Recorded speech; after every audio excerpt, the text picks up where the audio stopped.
Hello, welcome to my channel. इस channel के notes आपको मेरे टेलीग्राम अकाउंट पे मिल जाएंगे। तो आज हम पढ़ते हैं बॉडी फ्लूइड कंपार्टमेंट के बारे में। बॉडी फ्लूइड कंपार्टमेंट के बारे में पढ़ने से पहले हम समझते हैं कि बॉडी में टोटल वाटर कितना होता है। तो टोटल जो वाटर होता है बॉडी में वो 60% of the total body weight होता है। ठीक है, आइए इसको हम एक एग्जाम्पल से समझते हैं। जैसे एक पर्सन है, अगर उसका वेट जो है वो 70 kg है ना, तो 70 इंटू 60 डिवाइड बाय 100, मतलब कि 70 का 60%, जो कि होता है हमारा 42 लीटर। तो इस आदमी में जो है वो 42 लीटर ऑफ वाटर है। ठीक है, नेक्स्ट हम समझते हैं कि फ्लूइड कंपार्टमेंट के बारे में। तो जो बॉडी होती है उसमें हमारा वाटर कितना है हम पहले ही देख चुके हैं, वो है 60%। तो जो सॉलिड हो जाएगा वो हो जाएगा हमारा कितना, 40%। इस 60% में जो हमारा आईसीएफ होता है, मतलब कि इंट्रा सेलुलर फ्लूइड, वो होता है हमारा 2/3। 2/3 का मतलब है कितना, 40%। और जो एक्स्ट्रा सेलुलर फ्लूइड होता है वो होता है 1/3। 1/3 का मतलब है हमारा 20%। ठीक है, इस एक्स्ट्रा सेलुलर फ्लूइड में जो इंटरस्टिशियल फ्लूइड होता है, जो कि सेल के बाहर होता है, वो होता है हमारा 3/4, यानी कि 15%। और जो हमारा प्लाज्मा होता है वो होता है हमारा 1/4, यानी कि 5%। ठीक है, अब एक कॉन्सेप्ट को और समझते हैं। जैसे कि जो हमारा ईसीएफ है, ठीक है, एक्स्ट्रा सेलुलर फ्लूइड, ठीक है, ECF is 20% of total body weight. ठीक है, तो ये टोटल बॉडी वेट का जो है, क्योंकि ये जो 60% है ये भी टोटल बॉडी वेट का है।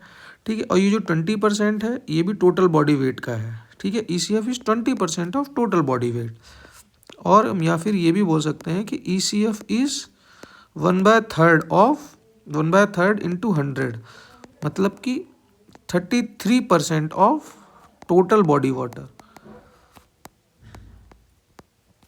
यानी कि जो वाटर है, ठीक है, अगर हम उसको 100% मान लें तो ये जो है वो इसका 1/3 होगा, यानी कि 33%। ठीक है, आइए अब हम समझते हैं कि प्लाज्मा क्या होता है। प्लाज्मा जो होता है वो फ्लूइड पार्ट होता है ब्लड का। Plasma is the fluid part of the blood, जो कि टोटल बॉडी वेट का 5% होता है। और आईसीएफ यानी कि इंट्रासेलुलर फ्लूइड क्या होता है, कि जो फ्लूइड जो है जो कि सेल के अंदर होता है। और एक्स्ट्रा सेलुलर फ्लूइड क्या होता है, जो इंटरस्टिशियल फ्लूइड, जो कि सेल के बाहर होता है, प्लस प्लाज्मा। आइए इसको हम एक डायग्राम की हेल्प से समझते हैं। ठीक है, जैसे कि ये जो है ये हमारी एक ब्लड वेसल है। ठीक है, तो इसमें क्या होगा, हमारा प्लाज्मा। ठीक है,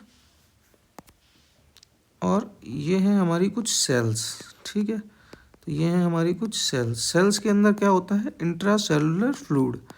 ठीक है, और इसके बाहर, सेल के बाहर, सेल के बाहर जो आपको दिख रहा है ये क्या है, हमारा इंटरस्टिशियल फ्लूइड। ठीक है, तो plasma, plasma plus interstitial fluid, ये दोनों ही जो है वो आईसीएफ के बाहर है, मतलब इंट्रासेलुलर फ्लूइड के बाहर है। तो ये दोनों को ही मिला के जो है वो हम ईसीएफ बोलते हैं। अब हम देखते हैं कि जो इंट्रा यूटेराइन लाइफ होती है, इसमें जो होता है वो जो ईसीएफ होता है, जो कि बहुत ज़्यादा होता है आईसीएफ के कंपैरिजन में। ठीक है, और जैसे जैसे जो है वो बेबी ग्रो करने लगता है, ईसीएफ का जो लेवल है वो डिक्रीज़ हो जाता है। क्योंकि जो ऑर्गेनोजेनेसिस होती है, मतलब जो बच्चे में जब ऑर्गन्स बनने लगते हैं तो ईसीएफ जो है वो कम होने लगता है और आईसीएफ जो है वो धीमे धीमे बढ़ने लगता है। मतलब अगर हम एक ग्राफ बनाएं ईसीएफ और आईसीएफ का, तो जो ईसीएफ है वो हमारा धीमे धीमे घटता रहेगा और जो आईसीएफ है वो हमारा धीमे धीमे बढ़ता रहेगा। ठीक है, तो ये जो हो गया, ये हो गया हमारा ईसीएफ और ये हो गया हमारा आईसीएफ। ठीक है, नेक्स्ट हम समझते हैं मेजरमेंट ऑफ बॉडी वाटर। तो हम लोग जो बॉडी वाटर है उसका मेजरमेंट कैसे करते हैं, तो इसके लिए एक मेथड होता है इंडिकेटेड डाइल्यूशन मेथड। आइए समझते हैं ये कैसे काम करता है। इसके लिए हम ये बनाते हैं हमारी ब्लड वेसल। ठीक है, तो ये हो गई हमारी प्लाज्मा। इसके अंदर है हमारा प्लाज्मा ब्लड वेसल के अंदर, ठीक है।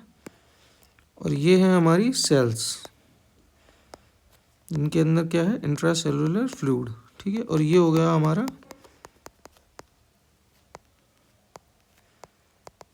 इंटरस्टिशियल फ्लूइड, ठीक है। तो एक एग्जांपल के लिए हम इसमें इनुलिन डालते हैं, इंजेक्ट करते हैं ब्लड में इनुलिन। तो इनुलिन जो है वो जब ब्लड में जाता है, ब्लड से जाके जो है ये जो है कैपिलरीज को क्रॉस करके जो है वो इंटरस्टिशियल फ्लूइड में पहुंच जाता है। लेकिन ये जो है ये इंटरस्टिशियल फ्लूइड से आईसीएफ में नहीं जाता है, क्योंकि ये मेम्ब्रेन को जो है ये क्रॉस नहीं कर पाता है, ठीक है। तो ये आएगा प्लाज्मा में जाएगा और इंटरस्टिशियल फ्लूइड में जाएगा, दो जगह जाएगा। तो हम जानते हैं कि प्लाज्मा प्लस इंटरस्टिशियल फ्लूइड जो है वो मिलके बनाता है प्लाज्मा प्लस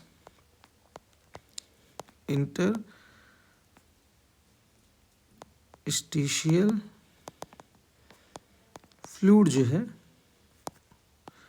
वो हमारा बन के बनाता है एक्स्ट्रा सेलुलर फ्लूइड, ठीक है। तो इससे जो है वो हम एक्स्ट्रा सेलुलर फ्लूइड को जो है वो डिफाइन कर सकते हैं।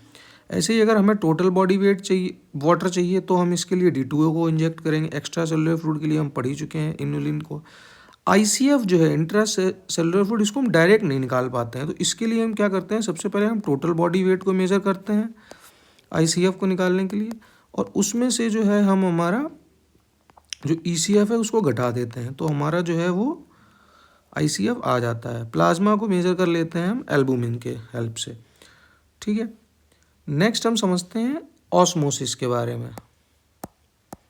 तो ऑस्मोसिस का मतलब होता है movement of water across the semi permeable membrane. मतलब इसमें वाटर का मूवमेंट होता है सेमी परमिएबल मेम्ब्रेन के through from low solute concentration to high solute concentration. अब जो लोग हैं वो यहाँ पे बहुत कंफ्यूज हो जाते हैं, क्योंकि कहीं पे लोग जो डिफ्यूज़न होता है हमारा पैसिव वो हाई से लो होता है, ठीक है, यहाँ पे लो टू हाई हो रहा है। तो एक हम यूनिवर्सल चीज़ याद रखते हैं, तो एक यूनिवर्सल जो है वो हम याद रखते हैं। यूनिवर्सल क्या है कि जो सॉल्वेंट है, ठीक है, वो हमारा पैसिव डिफ्यूज़न में हाई से जो है वो लो कंसंट्रेशन की तरफ जाता है, ठीक है। एग्जाम्पल समझते हैं कैसे। जैसे ये हमारा एक कंटेनर है, ठीक है, ये हो गई इसमें सेमी परमिएबल मेम्ब्रेन, ठीक है, ये हो गई एक सेमी परमिएबल मेम्ब्रेन। यहाँ पे हम वाटर रखते हैं, ठीक है, और यहाँ पे हम रखते हैं हमारा सॉल्ट का सॉल्यूशन, ठीक है। तो जो वाटर है, ठीक है, यहाँ पे क्या है कि जो तुम्हारा सॉल्यूट है, ठीक है, वो तुम्हारा कम है, और जो तुम्हारा सॉल्वेंट है, ठीक है, वो जो है वो तुम्हारा ज़्यादा है, क्योंकि सॉल्वेंट मतलब वाटर, ठीक है। सॉल्ट में यहाँ पे क्या है, यहाँ पे जो तुम्हारा सॉल्यूट है वो तुम्हारा ज़्यादा है, और जो तुम्हारा सॉल्वेंट है वो तुम्हारा कम है। तो जो मूवमेंट होगी ना वो हमेशा, हम क्योंकि यूनिवर्सल देख चुके हैं कि वो हमेशा हाई सॉल्यूट सॉल्वेंट से लो सॉल्वेंट की तरफ होती है, ठीक है। तो ये हमेशा हाई सॉल्वेंट से लो सॉल्वेंट की तरफ जो है मूवमेंट हो रही है। तो इसको हम ऐसे याद कर सकते हैं कि मूवमेंट जो है वो हमेशा पैसिव डिफ्यूजन में वो हाई सॉल्वेंट से लो सॉल्वेंट की तरफ होती है, चाहे वो ऑस्मोसिस हो। लेकिन एग्जाम में अगर हमको लिखना है तो वो हमको सॉल्यूट के टर्म्स में लिखना है, ठीक है। तो हम लिखेंगे कि लो सॉल्यूट कंसंट्रेशन से हाई सॉल्यूट कंसंट्रेशन की तरफ जो है वो हमारी मूवमेंट हो रही है। नेक्स्ट हम समझते हैं ऑस्मोटिक प्रेशर के बारे में, कि ऑस्मोटिक प्रेशर क्या होता है। तो ये जो मूवमेंट हो रही है, इस मूवमेंट को स्टॉप करने के लिए जो फोर्स लगता है, ठीक है, अगर ये हम चाहते हैं कि ये पानी यहाँ से यहाँ ना जाए, तो जितना हमको जो है यहाँ पे फोर्स देना पड़ेगा, ठीक है, उसको हम लोग कहते हैं per unit area, force per unit area, उसको हम लोग कहते हैं ऑस्मोटिक प्रेशर। नेक्स्ट हम समझते हैं ऑस्मोलरिटी को।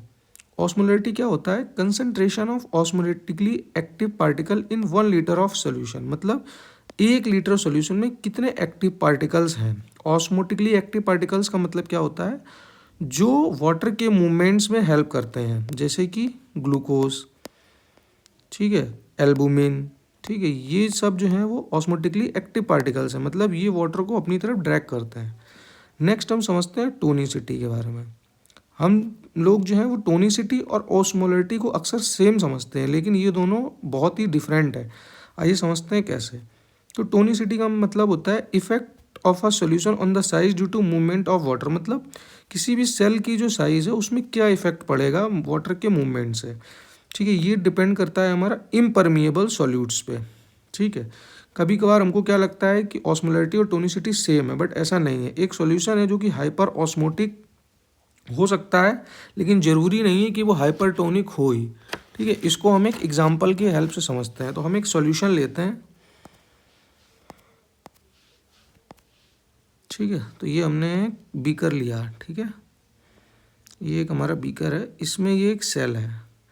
ठीक है, तो ये जो सेल है इसका जो इसमें जो कंसंट्रेशन है वो है हमारी कितनी, 400 मिली ऑस्मोल। ठीक है, तो 400 यूनिट को हम एमओ लिख देते हैं। ठीक है, मिली ऑस्मोल। ठीक है, और जो बाहर से जो है वो हम सॉल्यूशन में डालते हैं क्या, 300 मिली ऑस्मोल ग्लूकोज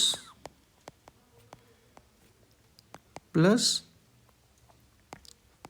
300 मिली ऑस्मोल यूरिया। ठीक है, तो इसमें जो ग्लूकोज है हमारा वो जो है वो सेल को क्रॉस नहीं कर पाएगा, और जो यूरिया है वो सेल को क्रॉस कर लेगा। तो जो ग्लूकोज है यही जो है वो टोनिसिटी को जो है वो डिफाइन करेगा। इसको हम और अच्छे से समझते हैं। तो हम पहले ये समझते हैं कि ये हाइपर ऑस्मोटिक है कि हाइपो ऑस्मोटिक। इसके लिए देखते हैं कि इनसाइड जो है इनसाइड जो है वो क्या है, ऑस्मोलैरिटी जो है वो है हमारी 400 मिली ऑस्मोल पर लीटर। ठीक है, और आउटसाइड कितनी है, 300 plus 300 plus 300 is equal to 600। ठीक है, तो आउटसाइड जो है वो ज़्यादा है, इनसाइड कम है, मतलब जो सॉल्यूशन जो है वो हाइपर ऑस्मोटिक है। ठीक है, सॉल्यूशन जो है वो हमारा हाइपर ऑस्मोटिक हो गया।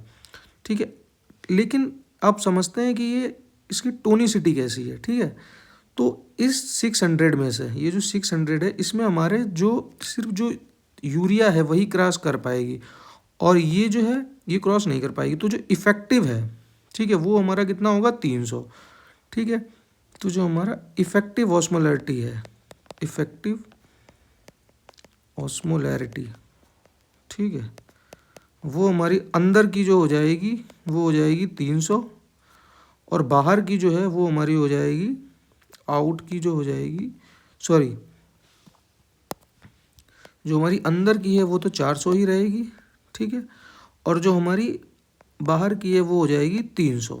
ठीक है, तो यहाँ पे जो है बाहर की जो है वो कम है, अंदर की ज़्यादा है। तो ये हो गया हमारा हाइपोटोनिक सॉल्यूशन। एग्जांपल से समझते हैं। ठीक है, तो जैसे हम एक कंटेनर लेते हैं। ठीक है, इसमें हम फिर से वही करते हैं, 400 जो है वो ऑस्मोल जो है वो हमने 400 ऑस्मोल जो है वो एक किसी सेल की जो है वो कंसंट्रेशन है। ठीक है, अब की बार हमने इसमें क्या किया है कि 400 जो मिली ऑस्मोल है, मिली ऑस्मोल पर लीटर, ये हमने दिया है ग्लूकोज, प्लस 300 जो है वो हमने दे रखा है इसमें यूरिया। ठीक है, तो सबसे पहले हम इसमें चेक करते हैं ऑस्मोलैरिटी को। ठीक है, तो अंदर की जो ऑस्मोलैरिटी है वो तो हो जाएगी 400, और जो बाहर की है वो हो जाएगी 400 प्लस 300 इज इक्वल टू 700। ठीक है, तो बाहर की ऑस्मोलैरिटी ज़्यादा है, अंदर की ऑस्मोलैरिटी कम है, तो ये जो है हमारा हाइपर ऑस्मोटिक हो गया। ठीक है, अब समझते हैं टोनिसिटी के बारे में। तो जो हमारा जो यूरिया है, ठीक है, ये तो सेल के अंदर चला जाएगा, लेकिन जो ग्लूकोज है वो सेल के अंदर नहीं जाएगा, मतलब ये इम्परमिएबल आयन है। ठीक है, तो इसी से जो है हमारी टोनिसिटी डिसाइड होती है। तो मतलब ये जो है अंदर की जो टोनिसिटी है वो हो जाएगी 400। ठीक है, ये है हमारी टोनिसिटी। अंदर की जो है टोनिसिटी वो हो जाएगी 400, और बाहर की जो टोनिसिटी है वो भी है हमारी 400। ठीक है, तो जो मूवमेंट होगा वो कहीं भी नहीं होगा वाटर का, ना तो ये अंदर जाएगा ना तो ये बाहर जाएगा। ठीक है, तो ये हो जाएगा हमारा कैसा, आइसोटोनिक सॉल्यूशन। ठीक है, होगा क्या, स्टार्टिंग में कुछ यूरिया जो है वो हमारी अंदर जाएगी, कुछ बाहर जाएगी, बट एट अ इक्विलिब्रियम जो है वो जो है हमारा जो सॉल्यूशन है वो आइसोटोनिक है। तो जो नेट मूवमेंट जो है, नेट जो मूवमेंट है ऑफ वाटर वो हमारी होगी 0।